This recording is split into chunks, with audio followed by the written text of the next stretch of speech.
pues como decimos por ahí, no hay plazo que no se cumpla ni tiempo que no llegue. Eventualmente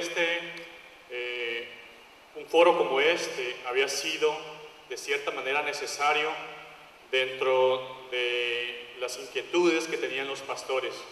Nosotros estamos muy contentos en lo particular porque me toca dirigir el módulo de atención jurídica, donde brindamos asesorías a diferentes personas del cuerpo de Cristo, pero principalmente a pastores. Y después de una trayectoria de poquito más de 3 años, nos hemos dado cuenta de cuáles son esas necesidades que tienen los pastores y que es bien importante recalcar y dejar claro. Como se comentaban en las conferencias anteriores, es importante hablar un mismo lenguaje, es importante que sentemos las bases sobre las cuales vamos a actuar, ¿sí?, para posteriormente poder diseñar y construir sobre esas bases. La siguiente plática que me toca impartir tiene que ver con participación social y política de la Iglesia. Es un tema que todavía causa poquito escozor, es un tema todavía que no le encontramos un lugar. Sabemos que la Iglesia tiene participación, tiene un lugar dentro del diseño de una sociedad, pero todavía no le encontramos el cómo hacemos para poder influir en la sociedad. ¿Cómo hacemos para que nuestros principios y nuestros valores sean establecidos en un sistema de gobierno? Sean establecidos en unas directrices de un plan, por ejemplo, municipal de desarrollo. ¿Cómo hacemos para que los valores y los principios y las ideas y el trabajo que hacen las iglesias se vea reflejado de manera contundente en los destinos de una ciudad? Porque al final de cuentas creo que es una iglesia, la iglesia está llamada a ser referente inmediato en muchos temas de la sociedad. La iglesia es y debe ser un referente muy importante dentro de las decisiones del gobierno y los rumbos de una sociedad, ¿sí? Y para eso hemos querido finalizar con este tema y dejar muy puntuales cuáles son los mecanismos y las maneras en que podemos hacer para participar social y políticamente, ¿sí?, de manera correcta, de manera de que no sobrepasemos nuestros límites, nuestras restricciones a veces como iglesia, como asociación religiosa, y poder influir en una sociedad con destino, con un llamado, con una manera de hacer las cosas. Entonces, fue muy importante para nosotros dejar claro primero los principios sobre los que nos movemos como cuerpo de Cristo. Los principios de libertad religiosa, que dijimos, no depende de un registro constitutivo nuestra actividad, ¿sí? Si estamos registrados o no estamos registrados es una potestad, es una opción que tenemos, ¿sí? No el hecho de que no tenga un registro constitutivo o no tenga un reconocimiento por parte de la autoridad significa que mi ministerio o que mi trabajo dentro de la enseñanza, dentro de la expresión o dentro del culto tenga mayor o menor validez. Eso no tiene absolutamente nada que ver. Inclusive parte de este foro nació de ciertas informaciones confusas, no sé si confusas sin intención o con intención, por parte de ciertos miembros o ciertos funcionarios de ciertas dependencias del gobierno, que decían, el pastor debe estar registrado, si no es ilegal. Yo siempre decía, cuando un funcionario abre una conferencia con Romanos 13, yo sé para dónde va. Yo sé lo que les va a decir a los pastores. Yo ya sé lo que le va a decir a mis pastores. Y le va a decir, sométase a las autoridades, y lo que sigue es una serie de reglamentación que tienen que cumplir. Entonces la sensación es, como pasó dentro del origen de este foro, y que a su vez fue motivo de una plática, por ejemplo en Tecate había toda una alianza creyendo que eran pastores ilegales, o que eran pastores patito, porque no estaban dentro de una AR, porque no tenían cobertura, ¿sí? Porque eso fue lo que les hicieron creer. Y es responsabilidad nuestra como abogados, como parte de miembros del módulo jurídico y de la unidad ministerial evangélica de Ensenada, dar la información correcta para que nosotros nos podamos desenvolver dentro de las áreas de la sociedad que realmente queremos desenvolvernos, que nuestro impacto sea real. Entonces nos damos cuenta que, por ejemplo, que un registro constitutivo nos damos cuenta que no es indispensable, que es útil, claro que sí, que es muy útil, claro que sí, ¿Por qué? Porque nos da una personalidad jurídica. Pero si no lo tengo, no significa que no me vayan a hacer caso. ¿Sí? Planteaba en el caso ahorita de cuestiones para tramitar, por ejemplo, a ver si podemos entrar o no a los hospitales, si podemos entrar o no a las cárceles. Como si dependiera de mi registro, ¿sí?, que pudiera yo acceder o no a esos lugares. Pero nos damos cuenta que no. No tiene nada que ver si yo estoy registrado o no. Porque el derecho o la libertad religiosa no deriva de que yo tenga una asociación religiosa. Deriva de que el enfermo o el preso tiene derecho a una libertad religiosa y pedir al pastor o al líder religioso, ¿sí?, que mejor crea. Si él cree en los Krishnas, pues tendrán que mandarle pedir un Krishna, quién sabe de dónde lo van a sacar, para que vaya y le ministre. Las cárceles y los hospitales no nos han haciendo ningún favor. ¿Sí? Es una obligación de ellos. Es una obligación de ellos dejarnos entrar. El gobierno no nos hace ningún favor atendiéndonos. Es su obligación. ¿Sí? Depende de nosotros si le llevemos una petición, una queja, un chisme o que le llevemos al gobierno, pero no es si quieren o no atendernos. Es su obligación, porque yo no dependo de un registro constitutivo, sino de una carta magna que se llama Constitución y que me protege mi libertad religiosa. ¿Sí? Ese es el preámbulo de la actuación. ¿Sí? Es algo bien importante que queríamos dejar claro desde el principio.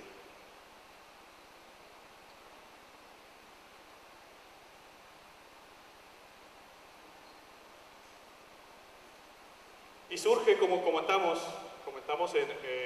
se comentaron en las pláticas a raíz precisamente de la evolución histórica de una libertad religiosa, de un derecho que tenemos a creer, a no creer,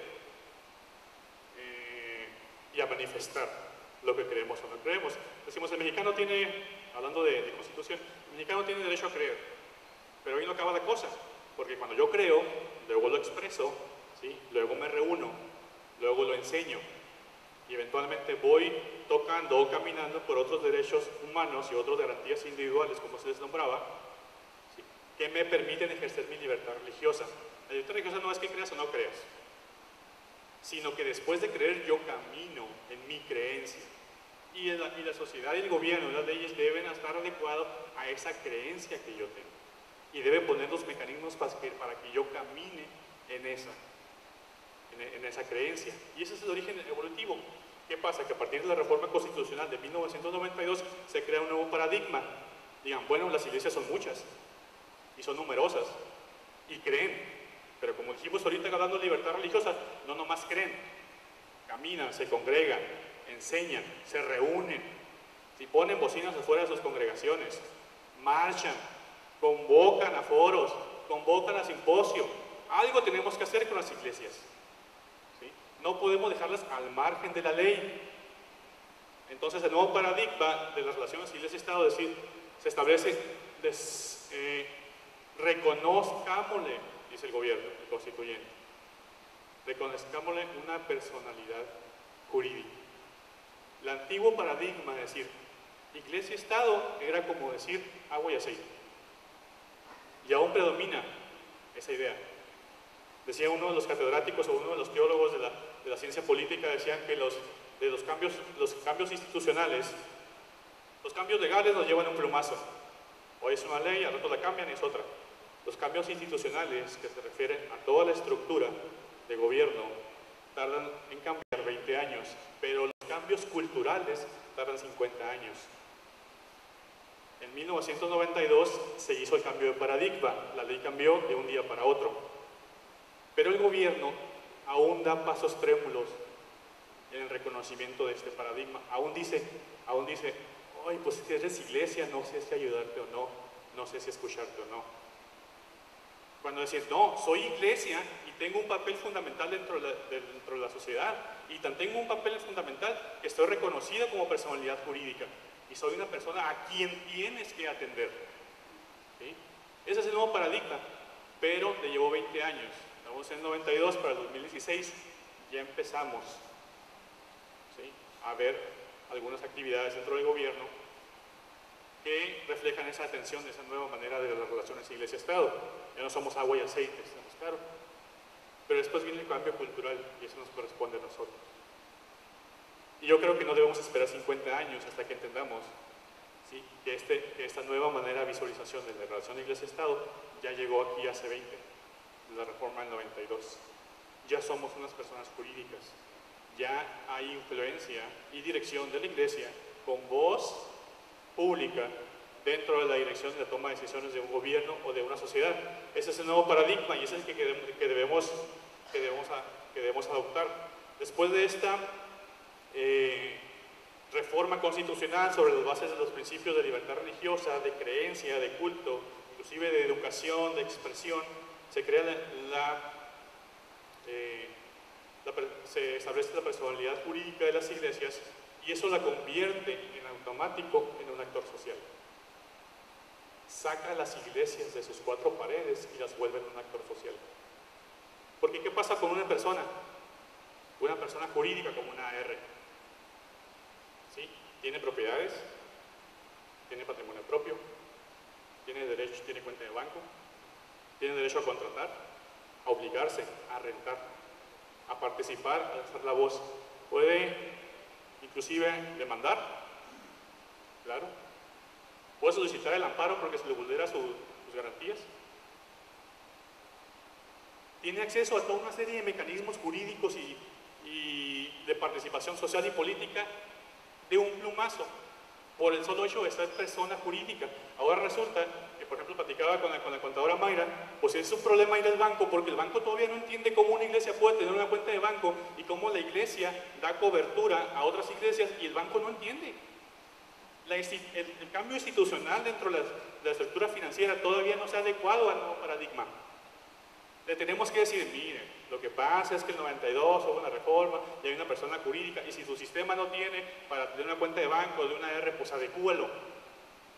Porque me estás vulnerando mi derecho a tener un patrimonio.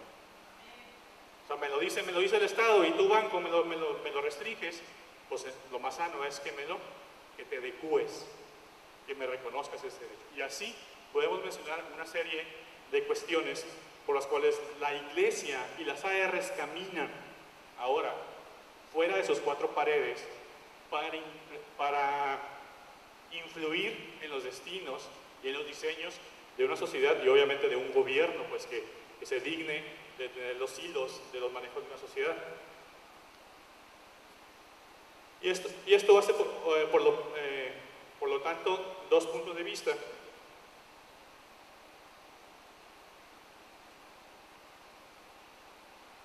Que la iglesia se adecue y el Estado se adecue. ¿Qué pasa con el Estado? ¿Qué hace el Estado? El Estado dice, voy a crear unas instituciones o unas dependencias para que atiendan las iglesias. Y se crean las direcciones de asuntos religiosos. Primero en el 98 a nivel federal, dependiente de la Secretaría de Gobernación, la cual precisamente se encarga de dar reconocimiento a aquellas asociaciones religiosas que decidan obtener su registro constitutivo. Aquellas iglesias o agrupaciones que decidan tener su registro constitutivo. Lo simpático es que la ley no define qué es una iglesia o qué es una agrupación religiosa. No sé si iglesia ya un poquito más grande y una agrupación pues poquito menos. Si estoy en la cochera, pues agrupación, pero si ya te rento mi lugar, pues ya soy iglesia.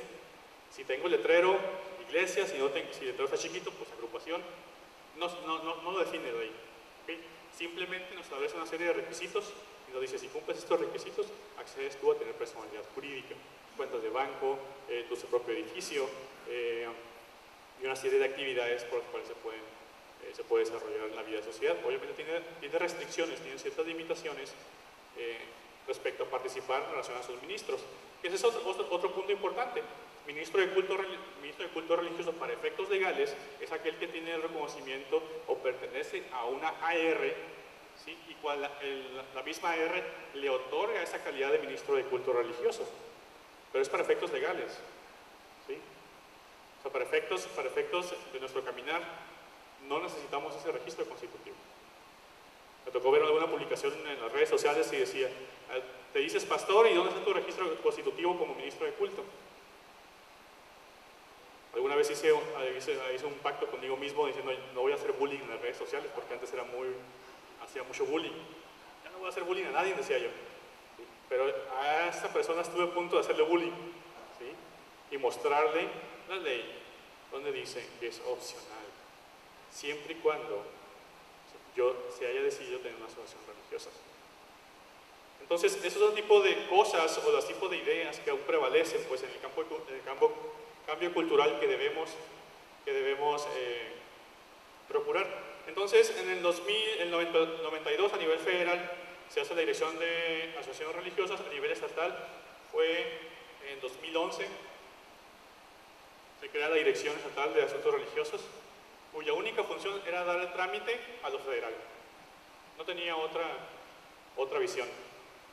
De hecho, en México, así por palabras de funcionarios de la Dirección de Asuntos Religiosos, me dijeron, en Baja California existe una oficina, pero solamente es para trámites nuestros. Es una oficina que tenemos ahí de enlace. No tiene visión propia. El gobierno del Estado aún no adecúa sus estructuras para la visión de la Iglesia. El gobierno del Estado siempre dice, ponle su oficina, que hagan sus trámites, ayúdales y ya.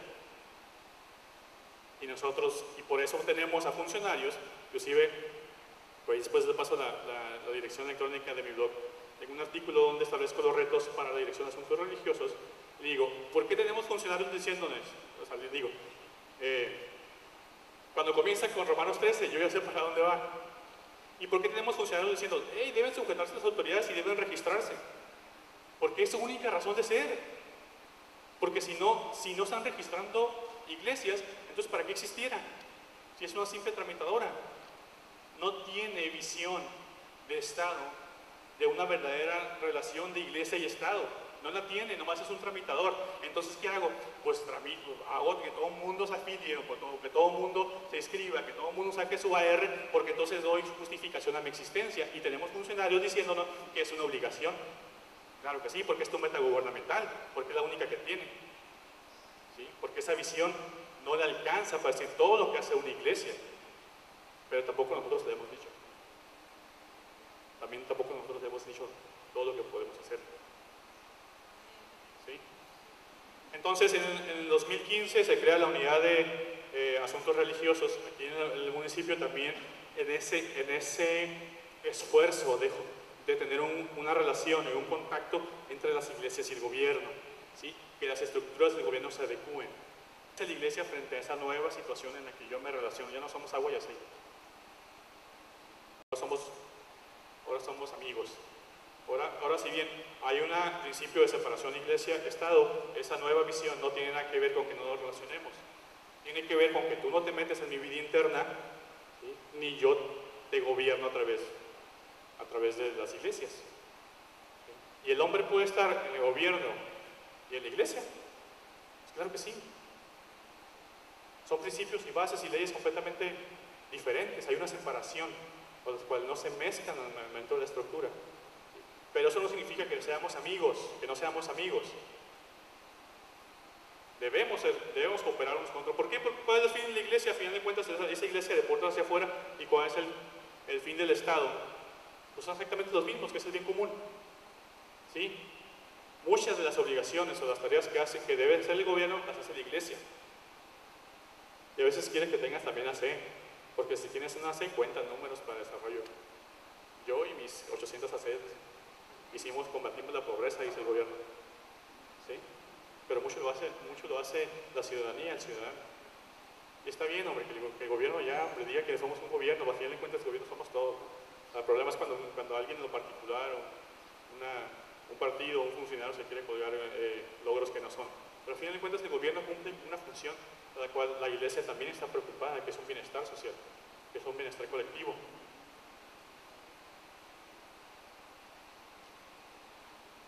Y entonces se crea, aquí viene lo importante, aquí viene lo genial.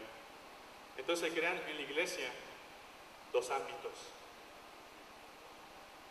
los cuales nos vemos seducidos o a veces inclinados a combinar el ámbito interno de la iglesia y el ámbito externo. La iglesia hacia el interior tiene un ámbito de acción. ¿Qué constituye el ámbito interno de la iglesia? Doctrina, principios de fe, mi manera de llevar el culto, mi manera de relacionarme con mis ministerios, mi alcance y mi relación con mis congregantes. Si es lo quiero nombrar líder, encargado, enviado, director, coordinador de ministerio, como yo lo quiera nombrar. Si le quiero dar cobertura o no le quiero dar cobertura a una congregación o a un grupo de personas que con su libertad religiosa deciden reunirse, ¿sí?, y se identifican con mis principios de fe. Internamente yo puedo hacer con mi doctrina lo que mejor desee, en mi libertad religiosa, pero no de leyes, ¿no? Porque hay otra ley suprema que si ahí no puedo hacer lo que quieras. Pero me refiero, dentro de mi libertad religiosa, yo tengo derecho a diseñar mi doctrina, mis principios de fe como mejor parezca. Y tener los cargos que yo quiera inventar. Ya sea que pertenezcan, como decía el conferencista anterior, ya sea que pertenezcan a un programa de planeación estratégica, a un programa de administración por objetivos, o ya sea porque se me ocurrieron hace rato con mi cuerpo de líderes, como sea. Es mi vida interna de la iglesia. El Estado no tiene injerencia ahí. Ese es el principio de separación iglesia-Estado. Yo lo puedo designar, yo puedo decidir si la cobertura se la doy con una llamada telefónica, le mando un WhatsApp o un mensaje, o le doy un nombramiento por escrito. No necesito de ninguna estructura o de ningún instrumento jurídico y ninguna validación de absolutamente ninguna persona ni autoridad para gobernar con los principios de mi fe y mi doctrina, mi iglesia. No la necesito. Yo puedo nombrar delegados, enviados, evangelistas, misioneros, misionero de la paz, misionero del amarillo, el misionero verde, el misionero lejos, el misionero cerquita, todo tipo de nombramientos que yo quiera hacer, yo los puedo hacer. No están en una estructura legal, o una estructura por escrito, o pertenezcan a un diseño que diseñamos específicamente. Ni a estatutos, ni absolutamente ninguna reglamentación de eso. El gobierno, el Estado, no tiene injerencia en la vida interna de la sociedad. Pues ahí estamos. Ese es el ámbito interno. ¿Sí? Ese es el ámbito interno de la iglesia. Ese es el que se mantiene incólume, se mantiene infranqueable, que nos pertenece completamente. Las coberturas que mencionamos en ocasiones tienen que ver con el ámbito interno de la iglesia. Eso tiene que ver con el ámbito interno de la iglesia. Eso lo deciden los pastores o el cuerpo de gobierno que se establezca dentro de la iglesia para esos efectos. No tiene que ver con otra cosa. Sin embargo, después de la reforma y después de darle personalidad jurídica a las iglesias, se convierten en actores sociales. ¿Sobre qué materias?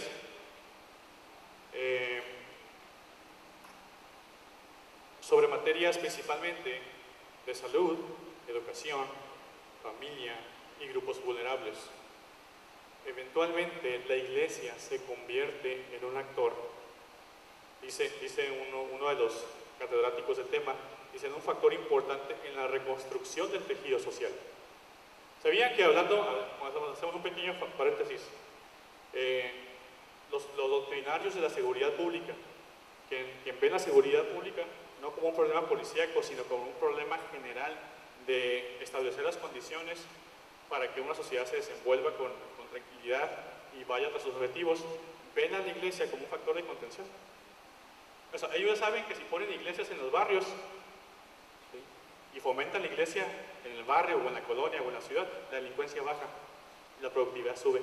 Ellos ya lo saben. Creo que ni siquiera nos han preguntado. Ellos ya saben que si fomentan el establecimiento de iglesias, ¿sí?, es un factor de contención para ellos, hablando académicamente. Digo, ¿cómo bajo la delincuencia? Pues uno, pues los puedes andar correteando a los delincuentes por todos lados. Dos, pones una iglesia. Los hermanos se van a encargar. Ellos van a ir por el drogadicto, ellos van a ir por el necesitado, por la madre soltera, y el chamaco que no tiene ni nini, que no tiene ni pie ni cabeza, ellos van a ir por él. ¿Sí? Ese es el factor de contención que el Estado nos tiene como iglesia. Pintamos y nos toman en cuenta, y hay números. Ellos lo saben. ¿Sí? Son factores, somos un actor social, somos una parte importante del establecimiento del tejido. Si la iglesia se va, así como una película, había una película que decía que un día sin mexicanos en Estados Unidos, y se hizo realidad. Después se juntaron todos los mexicanos y no quisieron trabajar un día. Y establecía hipótesis de qué pasaría si los mexicanos, si Norteamérica un día no tuviera mexicanos, un día sin mexicanos se llama la película. No está haciendo promociones, un mero ejemplo. ¿Qué pasaría un día sin iglesia? Desde el punto de vista del Estado y de la sociedad. Que no se establecieran los principios, las bases, la doctrina y los valores que la iglesia acuña en su interior, dentro de su ámbito privado de actuación, dentro de su derecho a la libertad religiosa. ¿Qué pasaría un día sin iglesia para el gobierno y para la sociedad? Muchos del verdadero valor y reconocimiento y el cumplimiento voluntario de la ley tiene que ver con la iglesia. Porque el Estado no es capaz de hacer cumplir la ley, ¿estamos de acuerdo? No tiene suficientes tribunales, ministerios públicos, policías y todo para hacer cumplir la ley. Mucho del cumplimiento de las normas de una sociedad tiene que ver con la idea y con el corazón de ser buenas personas, y lo veamos así. Y ese trabajo lo hace la iglesia. Pregunta, ¿somos o no somos un actor social?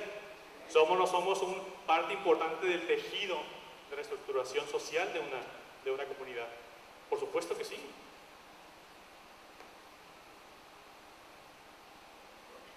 Entonces se diseñan instrumentos de participación social de vida independiente en la escuela. ¿Por qué? Porque para la iglesia. ¿Por qué? Porque la iglesia camina, tributa, paga impuestos, tiene personalidad jurídica, ¿sí?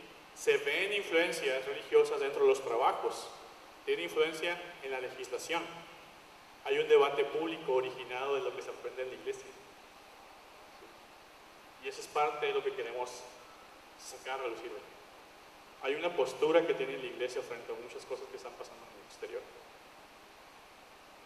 Y es hora que la iglesia tome el lugar que necesita tener para que esta comunidad y esta sociedad vaya en el rumbo que necesita ir. La iglesia necesita tomar el lugar como actor social, porque están pasando cosas que a veces decimos, pues a veces lo comentamos entre hermanos, y hasta mi pastor está de acuerdo que no está bien. ¿Sí? Y decíamos, y tuve la oportunidad de compartir con muchos de ustedes en una plática hace un par de meses, y les comentaba, ok, todos sabemos el qué, todos sabemos qué es lo que debe regir, todos sabemos qué principios son los que deben regir la sociedad.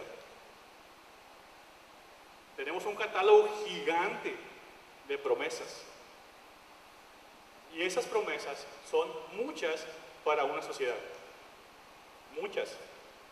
Y es la iglesia llamada a que esas promesas y a esos principios y esos valores se establezcan en una comunidad, en una ciudad. La pregunta no es qué, porque lo sabemos y lo tenemos claro. La pregunta es ¿cómo? ¿Cómo le hacemos? ¿Cómo influyo en el gobierno? ¿Cómo influyo en el diseño, en la estructura de un gobierno municipal y estatal? ¿Cómo influyo en los destinos de un gobernante en turno? ¿Cómo influyo en las leyes? ¿Cómo expreso que esa ley que se está aprobando no estoy de acuerdo? Y que no estoy de acuerdo en mi libertad religiosa, y no estamos de acuerdo como iglesia. Y no estamos de acuerdo como iglesia de Ensenada, y no estamos de acuerdo como iglesia de Baja California. Y no estamos de acuerdo como iglesia de México. Y se le va sumando, ¿sí?, el actor social que representa a la iglesia tiene voz pública, tiene voz dentro de las decisiones y las direcciones de una sociedad y de una nación. ¿Estamos? Entonces, las áreas de impacto, donde se ve reflejada la actividad de la iglesia, tiene que ver principalmente con bienestar social. Porque dijimos hace rato, el conferencista pues tiene orfanatorios, y tiene desayunadores, y tiene atención a madres solteras, y tiene tercera edad, ministerio de tercera edad, y tiene centros de rehabilitación. Entonces el impacto del actor social que es la iglesia va directamente a cuestiones de bienestar social, pero también tiene diseños, esa es la novedad. También tiene diseños que deben ser tomados en cuenta por el Estado. También tiene diseños de nación, también tiene diseños y opina sobre la educación. sobre la salud, sobre los medios de comunicación, sobre las artes. Y esto, a final de cuentas, cae todo en un diseño de nación, en el gobierno. La Iglesia tiene un lugar preponderante al momento de alzar su voz en el gobierno, porque puede dictaminar o puede decir qué estructuras y qué leyes y qué principios rigen la actividad de los que están en el gobierno, porque ese es el área de impacto que tiene este actor social. Y eso nos lleva a la siguiente cuestión, y es el tema del... Apenas voy a comenzar, eso nomás fue así como un preámbulo. Apenas vamos a comenzar la conferencia. ¿Okay? Es participación social. ¿Qué entendemos por participación social? Dice, la participación social es la intervención de los ciudadanos en la toma de decisiones respecto al manejo de los recursos y las acciones que tienen un impacto en el desarrollo de las comunidades. En ese sentido, la participación social se concibe como un legítimo derecho de los ciudadanos más que como una concesión de las instituciones. Lo mismo que hablamos de la libertad religiosa. No es que el Estado me lo reconozca. Yo tengo un derecho a la participación social. Yo tengo un derecho a la libertad religiosa. Y si se dan cuenta en la redacción, si se dan cuenta en el texto, no dice asociación religiosa, ni los ciudadanos constituidos, ni los que formen asociaciones civiles. Dice los ciudadanos nomás. Es mi ámbito externo de la Iglesia. No tiene que, mi ámbito interno, mi iglesia, no tiene que estar estructurada para que yo salga a tomar la posición que necesito tomar en la sociedad. No necesita estar estructurada y diseñada para eso, para yo alzar mi voz frente a las leyes que están queriendo imponer. No necesito pertenecer. Como ciudadano yo tengo ese derecho. Y el Estado tiene la obligación, todo derecho tiene una obligación. Alguien debe, alguien paga. ¿Sí? Te rento, te doy la cosa para que la uses y tú me pagas un precio. Esa es la bilateralidad de la ley. Si existe un derecho a la participación social, entonces ¿de quién es la obligación? Precisamente de las estructuras gubernamentales, ¿sí? Atender el reclamo. ¿Okay? Por medio de los, ya sea institucional, por medio de los instrumentos que para efecto diseñen o sin instrumentos, también se mencionó. Puede ser que haya un instrumento para ir a manifestarte, pero si yo no tengo un instrumento que diga ley de regulación de marchas o para grupos de personas que alcen su voz sobre un tema controvertido, no hay una ley, ahorita les digo, no existe una reglamentación para eso, no se regula. Reglamentación para la expresión de ideas cuando vayas a la banqueta no existe. Entonces hay muchas maneras de participar que no están reglamentadas, que no están en la ley, pero no significa que no sean legales, no significa que estén prohibidas. Porque parece ser que aquí una de las ideas de reglamentación es que tenemos que tener la autorización expresa o casi enunciada para que lo podamos hacer. Son más la idea del viejo paradigma Iglesia-Estado, donde no podemos inmiscuir, y casi estoy esperando que el Estado me abra la puerta y que me diga, estas son las listas de actividades que tú puedes hacer. ¿Sí? Derivado del viejo paradigma antes del 92, de la vieja relación de Iglesia-Estado. Pero resulta que es al revés. Si tú no me dices que está prohibido, yo tengo todo el derecho. Si tú no me dices que debo cumplir una regulación, y para empezar vamos a ver si estamos de acuerdo, y si no hay abogados dentro del cuerpo de Cristo que puedan defender y decir, bueno, esa ley no me aplica, es inconstitucional porque yo tengo una libertad religiosa y va atenta contra mi libertad religiosa, así que no me puedes regular cómo yo puedo predicar en los parques, no me lo puedes regular, desde ahorita te digo. ¿Sí? El Estado no me puede poner restricciones a mi libertad más allá de las que establece la ley. Si no me dice nada, yo sigo adelante. Les comparto una historia, pero eso precisamente en la congregación. Se acercó conmigo el líder precisamente de evangelismo y traía un plan para hacer evangelismo en los parques. Me dice, mira hermano, es que lo que pasa es que vamos a hacer ruido. Algunos van a llevar bocina. Y ya sabe cómo es la hermana fulanita y menganita, esas son guerreras y no ocupan micrófono, y a un lado hay una vecindad y unos edificios, y se va a oír hasta allá, y las áreas verdes, y etcétera, etcétera. ¿Cómo lo hacemos para sacar permiso? Miren que aquí ya le pedí la constitutiva y no me va a impartir al pastor ahí para unos ciertos papeles. Yo le dije, no, vete. ¿Pero cómo sin permiso? Vete. La hermanita, usted, el hermano y todo el grupo tienen libertad religiosa. Y mientras no me regulen, ¿sí?, usted vaya y adore donde quiera adorar. Porque usted no tiene ninguna prohibición para absolutamente nada de eso. Y cuando venga el policía o el inspector, decir, ¿qué va a pasar cuando venga el policía? Pues le da mi tarjeta y me dice que me hable.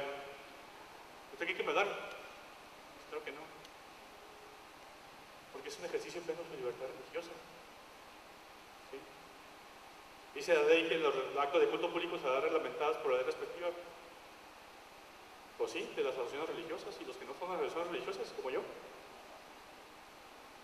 Yo tengo que ir a hacer un trámite como asociación religiosa, tengo que meterme en una asociación religiosa para cumplir el trámite que se les pone a ellos para un culto público. No, porque yo tengo libertad religiosa y yo no ocupo. A veces me decían en el módulo jurídico, oye, pues no es una asociación civil. No ocupamos asociación civil. Cada uno de nosotros en lo individual tiene toda la capacidad de defender los derechos míos y de mi vecino. No ocupamos para hacer un plan. No es necesaria una estructura legal pues, para participar en la sociedad. Entonces, esta participación social sí tiene varias aristas, varios temas que me gustaría. ¿Qué podemos hacer? Porque responde a la pregunta, ¿cómo hacemos? ¿Cómo hacemos para que yo pueda influir en sociedad? ¿Cómo hacemos para que mi voz se escuche?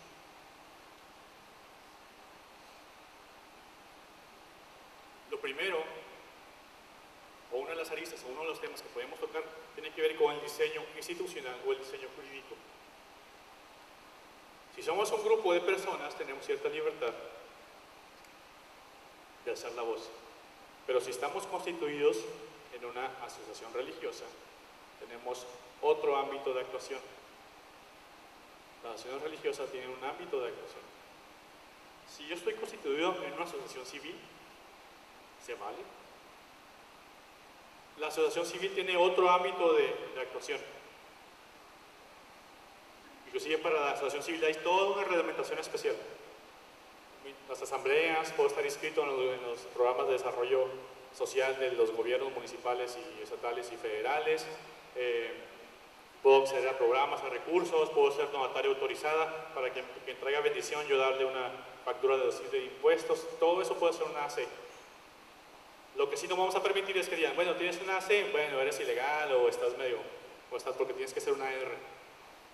Bueno, quien decida tener una AC, sabiendo que una AC hace obra social en su ámbito de aplicación o como actor social que es la iglesia, pues puede tener una AC. Les cuento el caso de mi congregación hay una R y una C y hay puntos que no tienen nada. El nuevo jurídico no tiene nada. Pero por ejemplo el centro de rehabilitación está cobijado por una AC. Y puede participar y participa en el desarrollo social y forma parte de la reestructuración del tejido social, por supuesto. Claro que tiene un centro de rehabilitación en una zona donde hay altos índices de drogadicción, eventualmente tienen que bajar y la iglesia participa. Y me dicen, ¿somos parte de una iglesia? Sí, somos parte de una iglesia. Pero no van a hablar de religión. Los voy a prestar el de arte, pero no van a hablar de religión. Sí, vamos a hablar de religión. Porque no somos amigos. Sí, voy a hablar de las iglesias. Pero en el ámbito exterior. No es una predicación. Es el ámbito exterior de las iglesias. La iglesia caminando en todas las áreas en que tiene que caminar. Entonces los diseños jurídicos se vuelven bien importantes. Inclusive, un ejemplo que podemos utilizar. Puede haber, igual se mencionaba en las conferencias pasadas, yo puedo tener una AR e inclusive ser un grupo de ARs. Vamos al siguiente nivel. Puedo no tener nada, puedo tener una AR, pero ¿qué les parece si somos un grupo de ARs? Y voy a poner un ejemplo así que se me ocurre, así que vino abuelo de pájaro. Imaginen que nos llamamos unidad ministerial, es un ejemplo. No crean que no tiene nada que ver. Vamos a llamar a una unidad ministerial. Y somos un grupo de ARs y de ACs y de congregaciones, iglesias, de agrupaciones religiosas que no tienen ningún registro. Pero en la unidad ministerial, es un ejemplo, la unidad ministerial se constituye como ACE. ¿Podría constituirse como ACE? Por supuesto que sí. Y tendría personalidad jurídica. Y podría diseñar programas de participación social como ACE.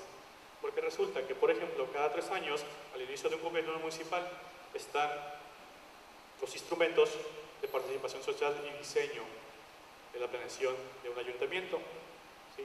La famosa ley de planeación, ¿sí? Y los famosos foros para hacer, ¿sí? el programa de planeación de un municipio. Invitan a las ACES, noticia, invitan a las ACES a formar parte de ese diseño de sociedad. Una de las ventajas de tener ACE. ¿Qué les parecería o cómo se les ocurre que, por ejemplo, que aquella ACE que se me ocurrió al conferencista y que se llama Unidad Ministerial, la Evangélica Ensenada, por decir un ejemplo, no estoy diciendo nada, llegara a esa planeación y presentara 15, 20 o 25 proyectos de sociedad para los siguientes 3 años, con los profesionistas que están en sus congregaciones, con maestros en educación, con psicólogos, con abogados, con criminólogos, con ingenieros, con arquitectos, con médicos. 15, 20, 25, los que quieran. La iglesia es un factor importantísimo en los diseños de una sociedad. Y la estructuración o la manera en que nosotros nos organicemos tiene que ver el alcance que podemos tener frente a esta situación. Otro ejemplo, lo voy a platicar sobre de la ley de participación ciudadana del estado de Baja California. Aquí tengo algunos datos simpáticos. Esa ley de participación ciudadana establece 4 mecanismos por los cuales la sociedad puede participar. Organizada o no organizada, es un derecho de los ciudadanos, no de una ACE o de una organización. Y establece 4, por ejemplo, uno de ellos es el plebiscito. Ese plebiscito es someter a la consideración de la sociedad en general, dice la ley, asuntos trascendentes. No sé qué asuntos trascendentes quiere decir, pero bueno, son asuntos trascendentes y lo pueden someter a votación, ¿sí? Y será vinculante para el gobierno. Casi no se usa, es un mecanismo algo complicado, ¿okay? Pero nos sirve perfectamente de ejemplo porque dice la ley, para que tú puedas convocar en un plebiscito dentro de una comunidad, tiene que ser el 0.5% de la lista nominal, ya sea en el estado o en el municipio, donde quieras influir, en las decisiones que tú quieras influir. Y llevamos el 0.5% y resulta que aquí para el municipio de Ensenada, en las pasadas elecciones federales, la lista nominal fue de 347,000 personas. Eso hace que para que podamos convocar un plebiscito e influir en el gobierno, ocupamos 1,735 personas. Si lo dividimos entre 100 pastores, que en el supuesto anterior están afiliados a la unidad ministerial evangélica Ensenada como AC, les toca de 17 y algunos de 18. 17 personas de tu congregación, ¿sí? Pueden generar con 100 pastores de influencia en un ayuntamiento o en un municipio. Ese es plebiscito. Esos son los mecanismos que tenemos de participación social. ¿Sí? No son las redes sociales, no, porque seamos más activos ahí, alguien nos va a venir a... El referéndum, modificaciones constitucionales o legales, 1.5. En Ensenada, 5,000 personas. Nos funciona más difícil. Si podemos hacer un movimiento que genere 5,000 firmas para cambiar la constitución del Estado, se puede hacer. ¿Creen que Ensenada pueda tener 5,000 firmas? ¿Creen que si tenemos un tema de la actualidad, como matrimonios entre personas del mismo sexo, no podemos influir en la legislación con 5,000 firmas? Yo os garantizo, no yo, porque no soy yo, pero yo casi puedo asegurar que hasta 50,000 en temas como esos. Y los hay, y dijeras, son cuestiones de derechos humanos y no podemos decidir, hay todavía un debate. Yo les aseguro que sí. Acaba de sacar una resolución las Naciones Unidas, el Consejo de Seguridad de Derechos Humanos, y establece que la familia, ¿sí?, es la base fundamental del diseño de una sociedad. Está fresquecita, tenemos 2 semanas, así calientita la tenemos. ¿Sí? Las Naciones Unidas, cuando hablaba de la familia, decía los diferentes tipos de familia. Decía los diferentes tipos de familia, decía pues ahí la que te ocurra, ¿no? Cada estado verá qué tipo de familia reconoce. Entonces, siempre que hablaba de derechos humanos, siempre decía los diferentes tipos de familia, pero ahora echa marcha atrás y dice que la familia en lo individual es la base de los diseños y estructuración de una sociedad. Cuando hablamos de resoluciones a ese nivel, el lenguaje lo es todo. El simplemente no decir los diferentes tipos de familia y ahora decir familia, ya les está pasando escozor a todos los que usan muchos colores. Porque saben que al final del túnel ellos venían con toda la caballada, venían con Naciones Unidas, venían con Suprema Corte, con Estados Unidos, con Alemania, con toda Europa, en favor de matrimonios igualitarios, y decían, pues es cuestión de tiempo para que esto se impregne en los cambios culturales en una sociedad y eventualmente en Senada, ¿sí?, tenga una legislación de matrimonios igualitarios. Pues era cuestión de tiempo. Pero ya resulta que detrás de eso, ¿sí?, viene otra resolución que dice, no, los estados pueden decidir que la familia sea la base de su diseño social. Pero cuando hablamos de estados, no hablamos del presidente. Cuando hablamos de estado, no hablamos del presidente municipal, ni los diputados, ni eso. Cuando hablamos de estado, hablamos de todos nosotros. El Estado mexicano decide sus diseños de gobierno y de estructuración a través de los instrumentos de participación social.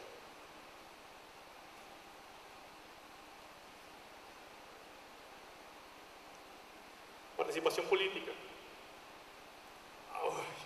Sabía que tenía que llegar a este tema actualmente. Primero, me gustaría dar el verdadero alcance cuando hablamos de participación política. Dije, pues una de las ideas de este foro es precisamente que tenemos el mismo lenguaje y no podemos unos tener una idea de política y otros otra idea, porque si no uno va para allá y otro va para allá. Cuando hablamos de política en este aspecto, ¿sí?, tiene que ver con influencia en el gobierno. La palabra política viene de la palabra polis, ¿sí?, que significa ciudad. Por eso llamamos Cinépolis, ¿sí?, la ciudad del cine. La palabra polis viene de ciudad. Todo asunto que tenga que ver con la ciudad es catalogado como política. Hay política de manera a través de los instrumentos naturales, institucionales y otros no institucionales. Pero hay política voluntaria e involuntaria. Es la noticia que les tengo el día de hoy. Hay política involuntaria. Por ejemplo, organizar un simposio. Estamos compartiendo una libertad de expresión y como sociedad estamos estableciendo una serie de bases y principios e ideas que van a afectar al gobierno. Eso es política, eso es política. Si yo decido como padre de familia decir que la educación debe ser de esta y esta manera porque pertenecemos al grupo de los padres de familia de la escuela de mi hijo, eso es política porque estoy influyendo en la educación y el gobierno tiene que adecuar. Si yo voy y habito a lugares donde no están habitadas, estoy haciendo política porque el Estado diseña sus servicios públicos para atender a esa población.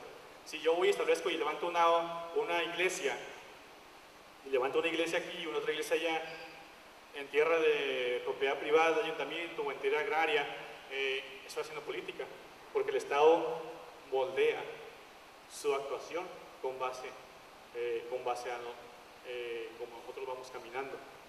El Estado no es un organismo que hace lo que quiere. Bueno, sí, algunos.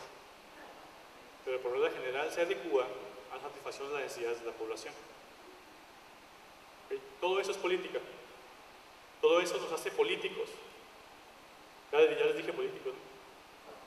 Todos esos son políticos. En la medida que nosotros actuamos e influimos en una sociedad, en una polis, eso nos hace políticos.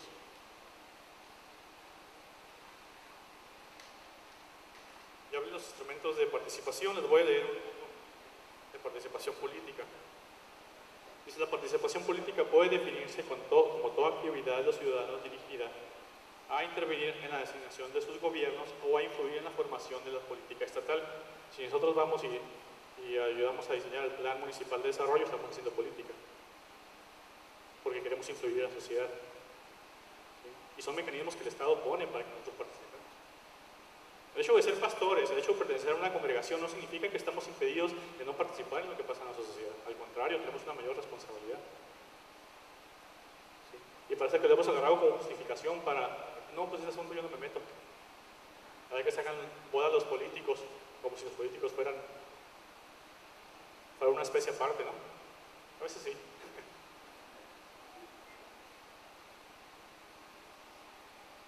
Porque precisamente áreas como la política son áreas que no hemos transitado a gusto. A veces decimos, la política, no te metas en la política, porque es corrupta, porque hay mentira, porque hay tranzas, porque tu testimonio, porque ya vas a ver con tu testimonio y te juntas con los feos. Pero yo tengo una idea muy particular y las quiero compartir. La política es así, precisamente porque los justos no hemos tomado el lugar que corresponde. Está así porque hemos dejado a los injustos gobernar, porque no hemos alzado nuestra voz, porque nos escuchan, porque la comentamos entre nosotros. ¿Sí? Pero no ejercemos completamente nuestra habilidad de ese ámbito exterior de ser actores sociales, de ser parte importante de los diseños de una sociedad.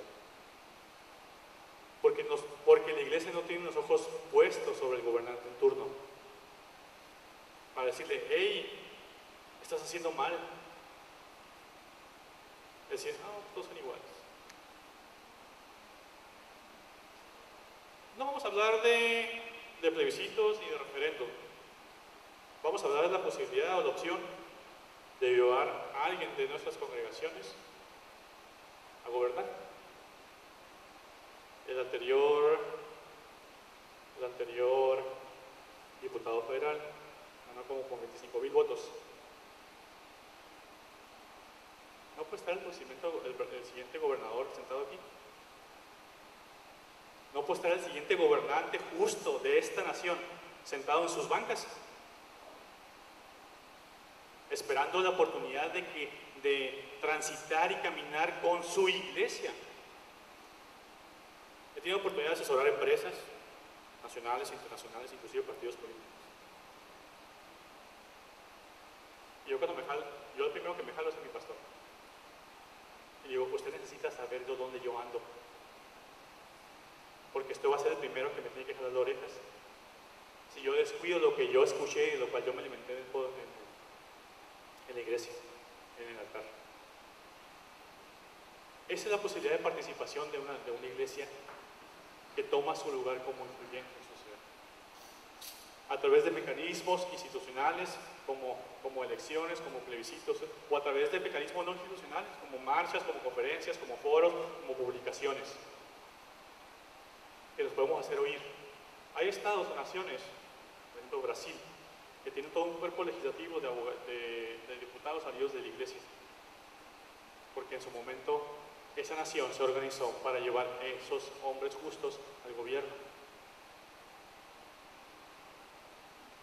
Esa posibilidad existe, está latente.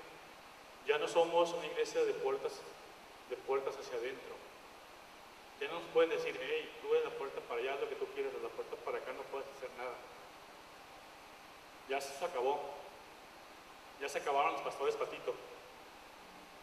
Las iglesias irregulares. ¿Sí? Ya eso tiene que terminar. Ya es momento que nosotros podamos establecer la agenda de sociedad y con eso termino.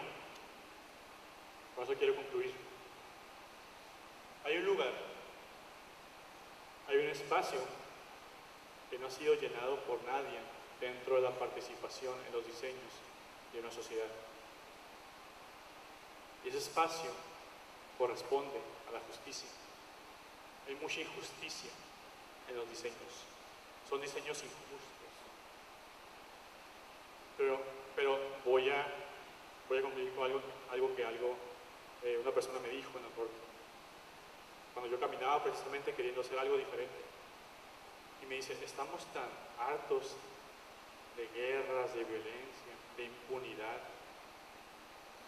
que los únicos autorizados para hablar de paz son los cristianos. Son los únicos autorizados para hablar de paz y hablar de justicia. No porque yo fuera abogado ni tuviera mi camisa, no, porque se enteró que yo era cristiano. Ay, Juan es cristiano. Si alguien puede hacer algo por esta sociedad, son los cristianos. Y si en alguien está a la dirección de esos cristianos, son los pastores. Muchas gracias por la atención.